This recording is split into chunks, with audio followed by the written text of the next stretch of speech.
From the St. Louis Public Radio newsroom, this is The Gateway. It's Monday, December 23rd. I'm Abby Larico.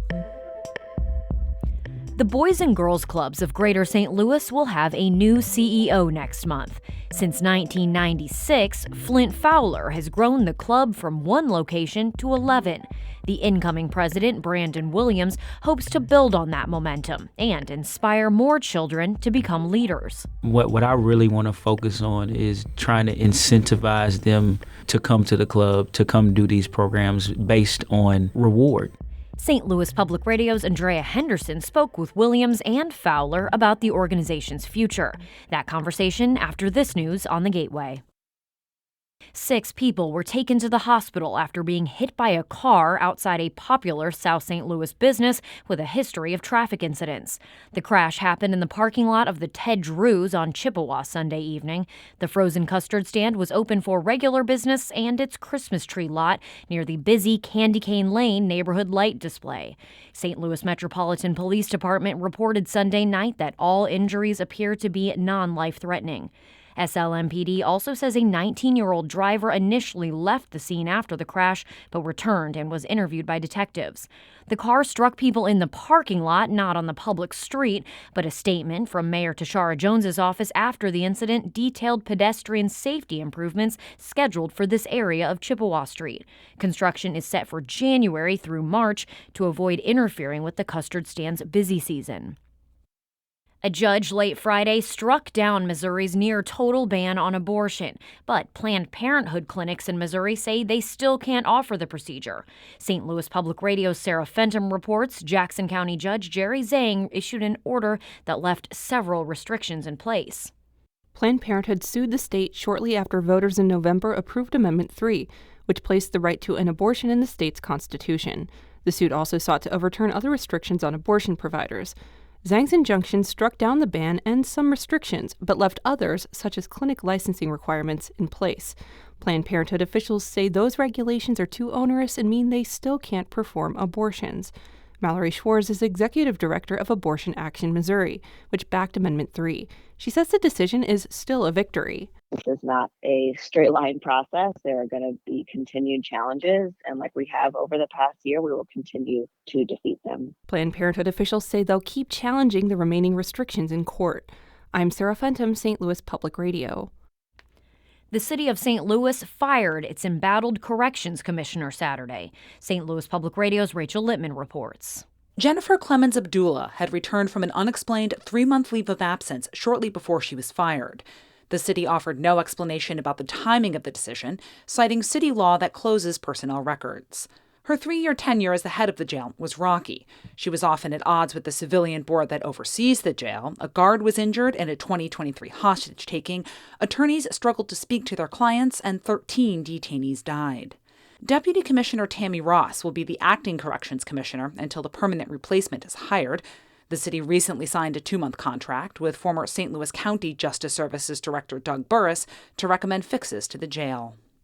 I'm Rachel Littman, St. Louis Public Radio.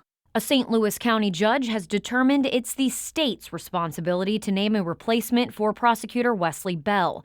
In a Friday afternoon ruling, Judge Brian May says that prosecuting attorneys are state officers because they issue criminal charges on behalf of the state. Therefore, the judge says state law and the Constitution give the power to fill vacancies to the governor. He has blocked County Executive Sam Page from taking any further steps to nominate a replacement. Both Page and Governor Mike Parson have put forth their preferred candidates. Page says he will appeal. As she prepares to leave office in early January, Congresswoman Cori Bush says she's not ready to disappear from public view. St. Louis Public Radio's Jason Rosenbaum reports.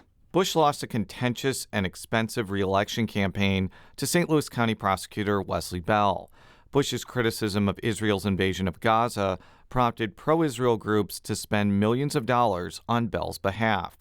Months after the election, Bush says she's still upset those ads didn't mention Israel. None of them, they all said, well, Cori Bush is against Joe Biden. Cori Bush wants, children in the district to drink dirty water from contaminated pipes and, really ridiculous things. Bush says she's not closing the door on running for office again, But she says she's focused after she leaves the house on spending time with her family and speaking out on issues she cares about. I'm Jason Rosenbaum, St. Louis Public Radio. Bush was a guest on the Politically Speaking Hour on St. Louis on the Air. Francis Howell School District officials were not transparent about the growing cost of a new high school building. That's according to a new report from the state auditor. St. Louis Public Radio's Hiba Ahmed reports. The Missouri State Auditor's Office says the original cost for Francis Howell North High School was about $64 million, but that number grew to nearly $187 million without school board approval. The report states that district officials knew of the growing cost, but failed to inform the Board of Education and the greater community. The district raised $244 million after voters passed Proposition S back in 2020. The funds are supposed to be used to upgrade school buildings and facilities across the district. Now that most of the money has been spent on one school, there are over 70 projects that require additional funding to be completed. Francis Howell North High School opened this fall and had an enrollment of nearly 1,700 students in August. I'm Hiba Ahmed, St. Louis Public Radio. The secretive VP St. Louis organization celebrated a new figurehead at its annual ball on Saturday. Ladies and gentlemen, His Mysterious Majesty, the Grand Oracle, accompanied by members of his royal court. In photos and video obtained by St. Louis Public Radio, the Grand Oracle appears masked and nearly identical to the organization's previous figurehead, the Veiled Prophet. The images also show some VP St. Louis members dressed in royal costumes with apparent face paint to darken their skin. VP St. Louis said it removed the prophet last year as part of its efforts to move on from a troubled past of associations with racism and exclusion. In a statement Sunday, VP St. Louis again affirmed the veiled prophet is no more and said, quote, "While some ceremonial traditions remain, they are distinct in purpose and representation from the past."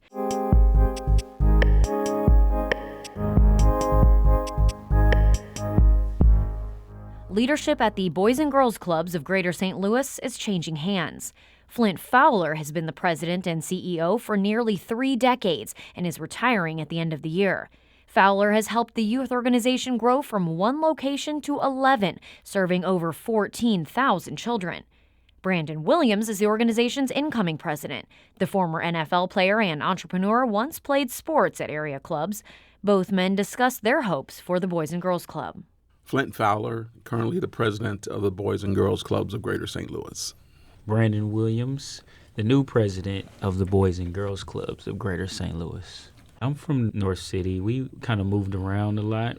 My core place that I would play sports at was Matthew Dickey. I was 6, and we had a summer camp. And then I started playing football that same fall.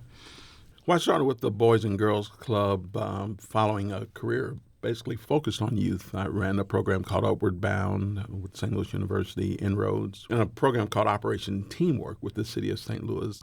So I got a chance to interact with folks at the Boys Club back then and at the Herbert Hoover Boys Club. But that was my first real contact with the Boys Club. I don't recall meeting Flint as a young man. I was there from 6 to 13, and so I go to college out of St. Louis, and then once I actually come back, that's when I was more familiar with Flint and the work that he was doing. There are kind of 2 facets to club membership. So there are those who are really engaged in the sports, particularly the competitive sports, or they may come to a summer program. Mm-hmm. Then a whole separate cadre of kids who are there every day after school, who may not join a sports team, but they're there to get involved in STEM activities. They're in the art room. They're learning how to dance. They're dealing with computers.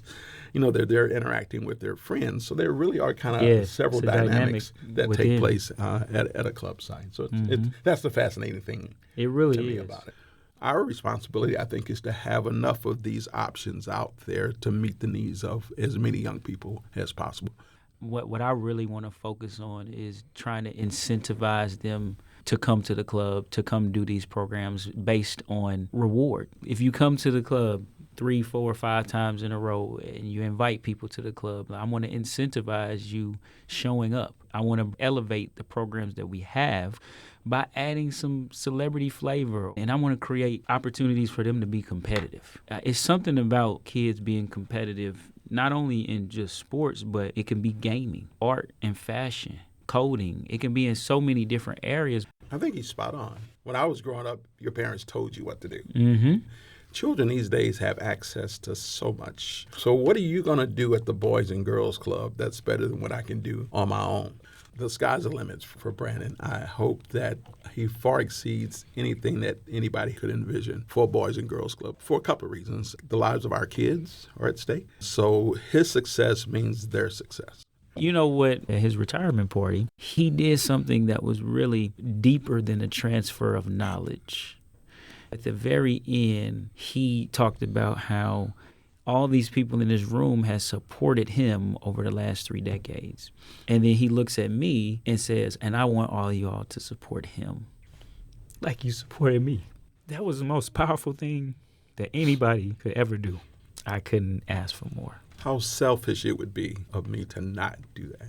You know, if I've gotten anything from my time there, why would I not want somebody else to have that same level of success and that same support? And why would I want him to have to start at ground zero to get where I was able to get after almost 30 years? I want to do some really, really amazing things. And I know that it's not going to all happen in 1 year. And I have a plan that is set out for 7 to 10 years. And I think if we execute everything, St. Louis will really benefit from it by growing the next generation of leaders.